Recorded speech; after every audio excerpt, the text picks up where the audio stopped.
ఒక రాత్రి ఆకాశంలో ఒక నక్షత్రం మెరిసింది.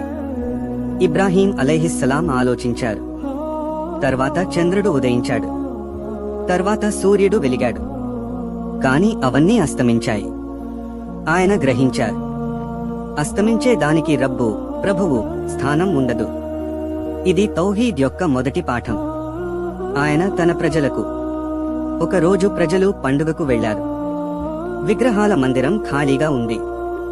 ఇబ్రాహీం అలైహిస్సలాం లోపలికి ప్రవేశించారు. అన్ని విగ్రహాలను ధ్వంసం చేశారు. ఒక పెద్ద విగ్రహానికి గొడ్డలిని వేలాడదీశారు. ప్రజలు తిరిగి వచ్చారు. ఆగ్రహం చెలరేగింది. ఇది ఎవరు చేశారు అని అడిగారు.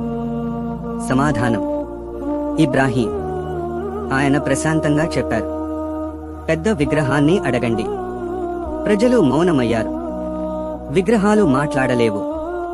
సత్యం వారి ముందే నిలిచింది చెప్పారు. నా ప్రభువు ఎప్పటికీ ఉండేవాడు. నమ్రూద్ కోపంతో ఉగ్రుడయ్యాడు. ఆజ్ఞ ఇచ్చాడు, భారీ అగ్ని వెలిగించండి. అంతటి అగ్ని, పక్షులు కూడా దాని మీదుగా ఎగరలేని విధంగా ఇబ్రాహీం అలైహిస్సలాంను యంత్రంలో ఉంచి ఆ అగ్నిలోకి విసిరేశారు. భూమి నిశ్శబ్దం. ఆకాశం సాక్షిగా నిలిచింది. అల్లాహ్ ఆజ్ఞ ఇచ్చాడు, ఓ అగ్ని, చల్లగా శాంతిగా మారిపో. అగ్ని తోటగా మారింది. ఇది విశ్వాసానికి అల్లాహ్ ఇచ్చిన బహుమతి. ఇబ్రాహీం అలైహిస్సలాం హిజ్రత్ చేశారు. అల్లాహ్ ఆజ్ఞ మేరకు స్వదేశాన్ని విడిచారు. మరో పరీక్ష. భార్య హాజరా మరియు శిశువు ఇస్మాయిల్ను నీరు లేని లోయలో వదిలివేయమని ఆజ్ఞ. ఆయన ప్రశ్నించలేదు. అల్లాహ్పై నమ్మకం ఉంచారు. తర్వాత మరొక పరీక్ష.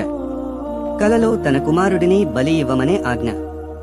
ఇస్మాయిల్ అలైహిస్సలాం కూడా అంగీకరించారు. కత్తి పెట్టిన క్షణంలో అల్లాహ్ పిలిచాడు. పరీక్ష విజయవంతమైంది. ఒక దూడ, దుంబ ఫిద్యాగా ఇచ్చబడింది. ఇది విధేయత యొక్క శిఖరం.